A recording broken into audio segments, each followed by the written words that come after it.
Hello, hello, Leagarians. We're gonna be going Jungle Jacks this game. And we're gonna be moving all around the map. Removing minions and the laners. Pushing, but yeah, like pushing towers whenever we can. That's gonna be our objective.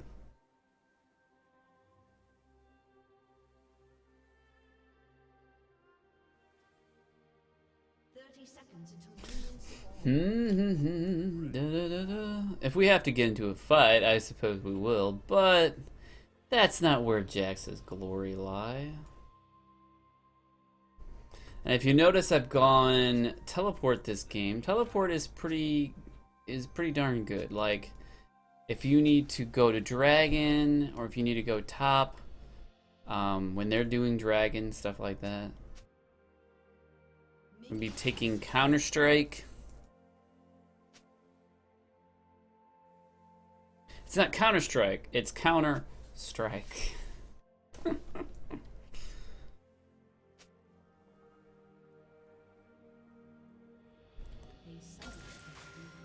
So we have an Annie in this game, actually. And sometimes they like to put that high-quality cheese.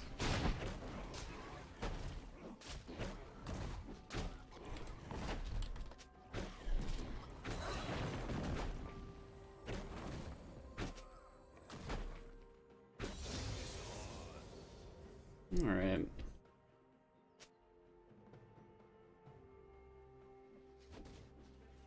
I'm gonna hang around Volibear a bit.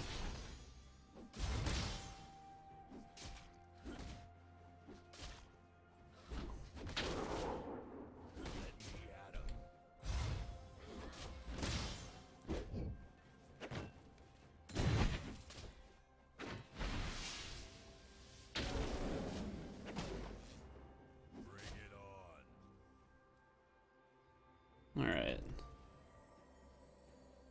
I should have used my my W sooner.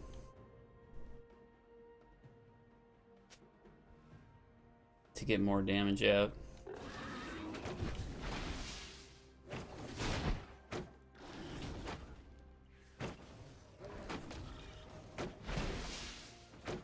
For 10.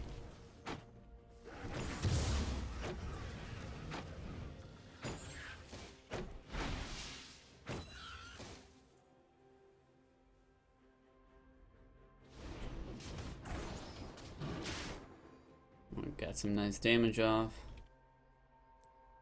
I'll board up for him.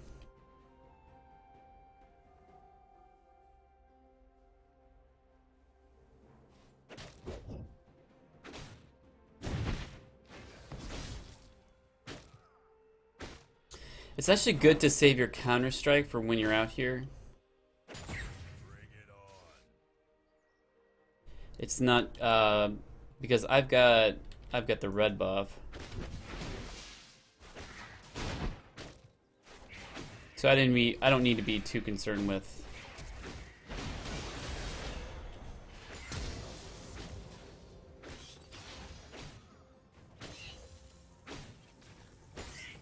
looks like Azir dodged a bullet there.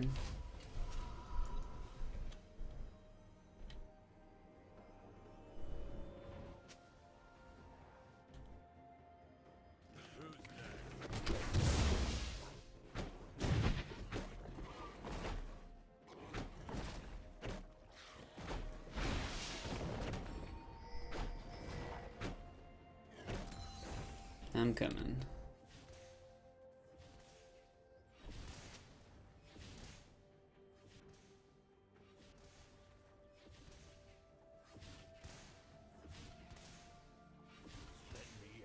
Alright, I can't soak up experience from over here, but we're gonna go back.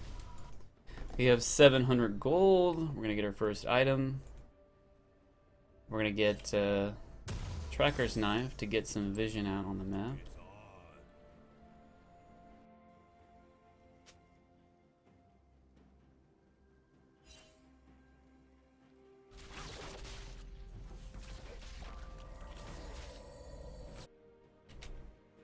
Let's see, who's their okay, they've got pretty good ward coverage. Bot lane. I'm gonna give Azir some ward coverage on my side. Surprise! I'm back.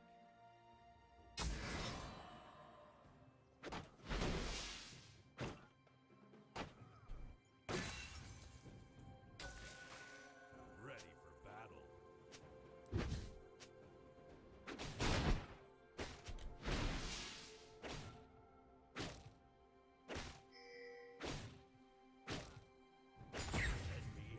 Alright, so Rengar is top. Looks like he'll be wasting his time.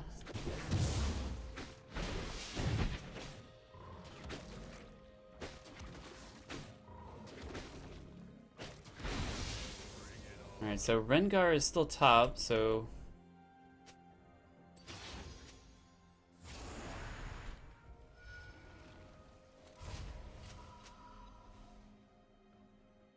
and get a deep ward.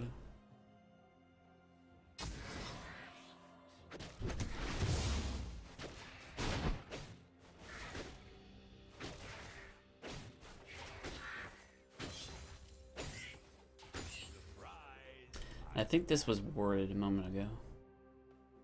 Oh, I guess not.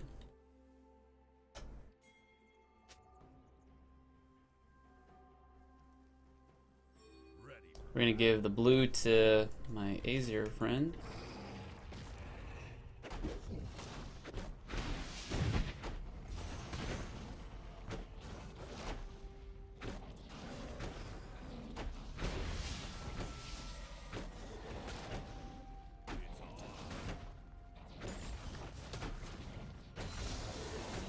Alright, I held on as long as I could.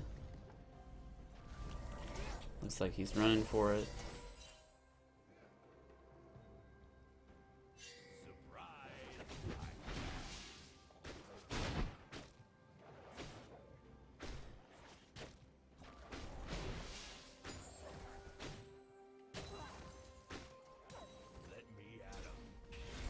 And now we can see the importance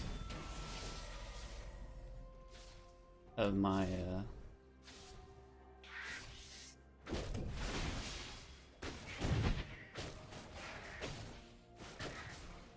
my wards.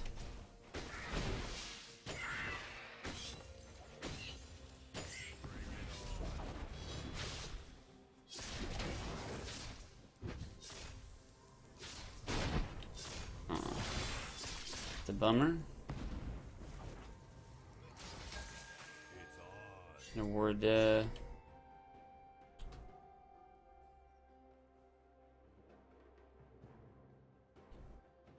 ward that up.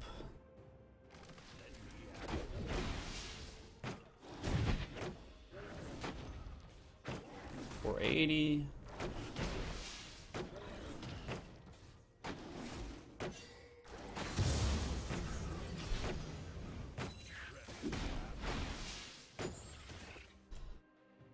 Alright, should be getting close to being able to afford my sated. Let's check it out. Sated Devour Fort. Okay. Ready for battle.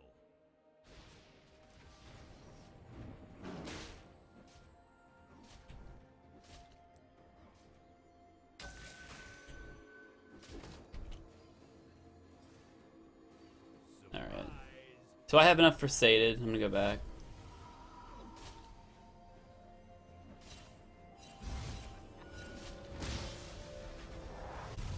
Looks like Volibear is doing just fine. The map is looking good. The great thing about Jax is the longer the game goes, the scarier you're gonna be. So very scary. He needs to watch his angles there. Let me at him. Mr. Volibear needs to watch his angles.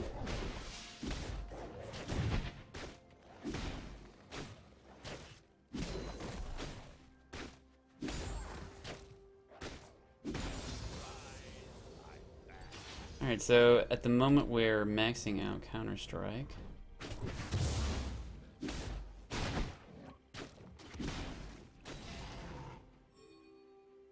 I don't want to go after Dragon at the moment.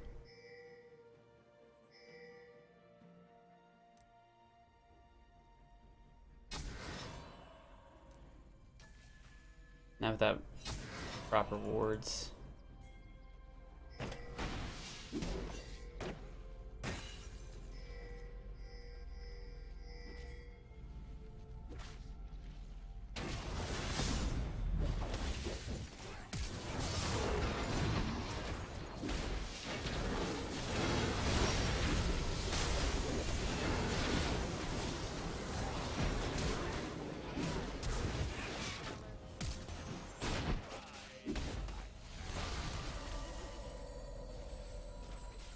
Alright, so we're just gonna get out of that.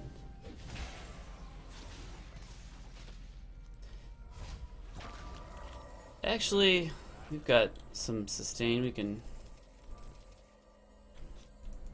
come back.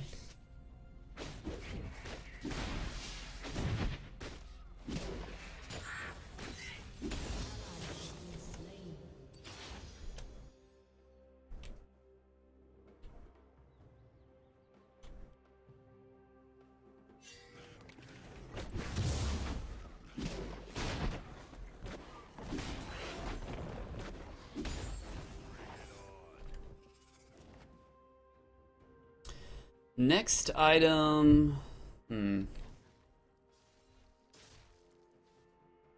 thinking I'm gonna go Rageblade next.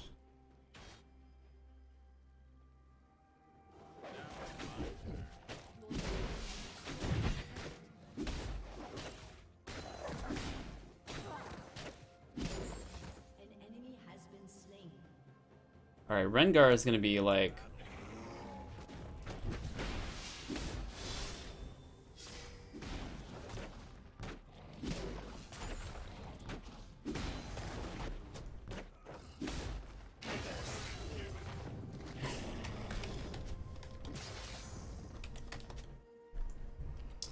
all right.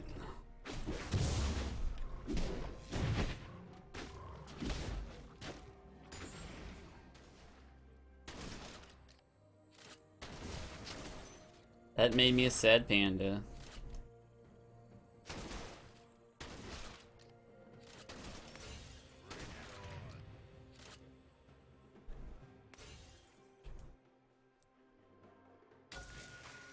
Gonna war up the area and see. We're gonna see if we can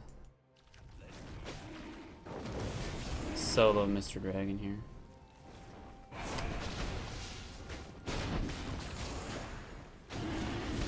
Alright, we can't. They warded that area so they could assault it when I started trying.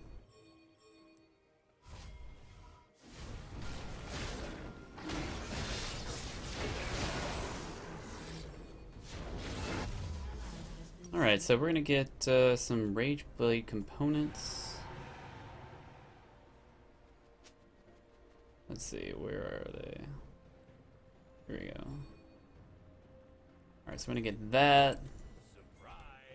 I'm back. So yeah, a common thing to do with Annie is you keep warding around Dragon. And you wait for the enemy jungler to start Dragon. Now you notice with so many of them mid, I'm going to assault the top tower.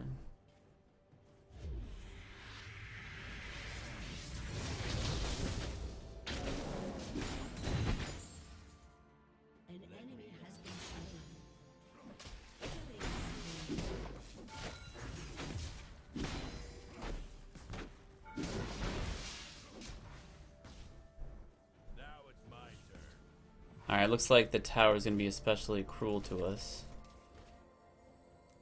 Ward up. But that's fine, we'll be able to get life back. So we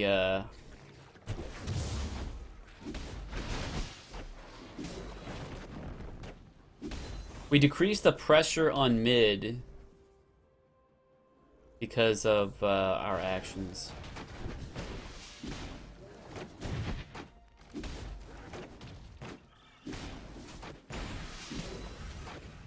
I didn't think it was necessary for Volibear to come down.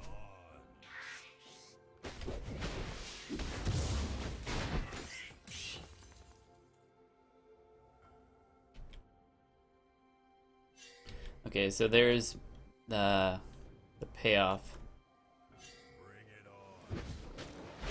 of my ward. Hopefully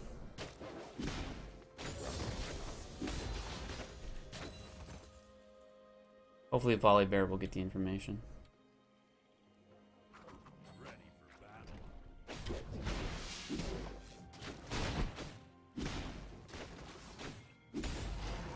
Alright, so they're all going mid again.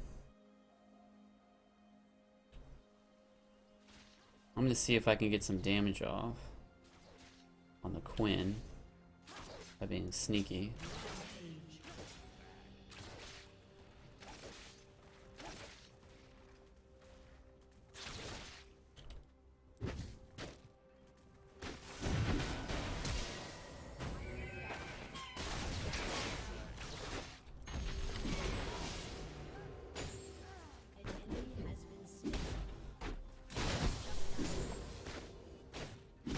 Alright. I was hoping I didn't have to use my ultimate there. Let me at 'em. Alright, so we're gonna move.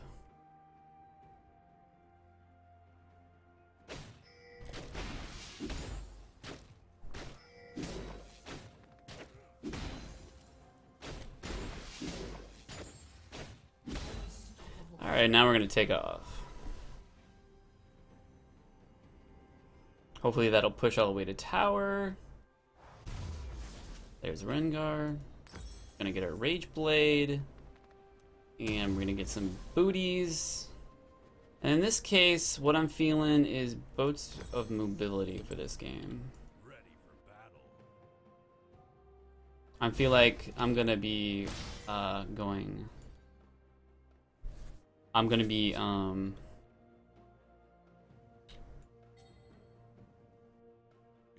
moving around the map a lot.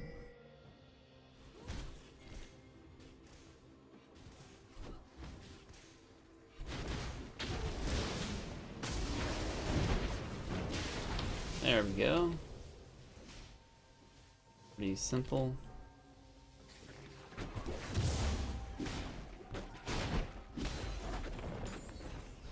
Now with my Rageblade, I'm just gonna cause massive amounts of damage. Let me at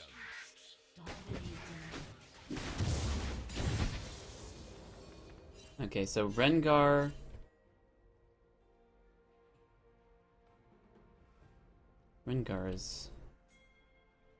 My mobility boots are kicking in.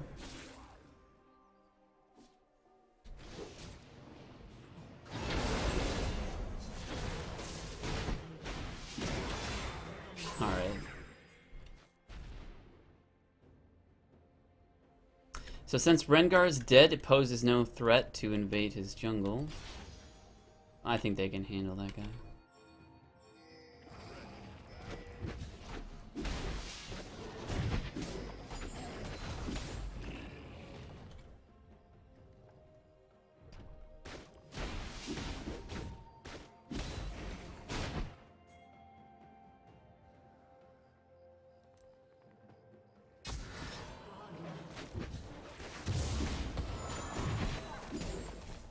Alright.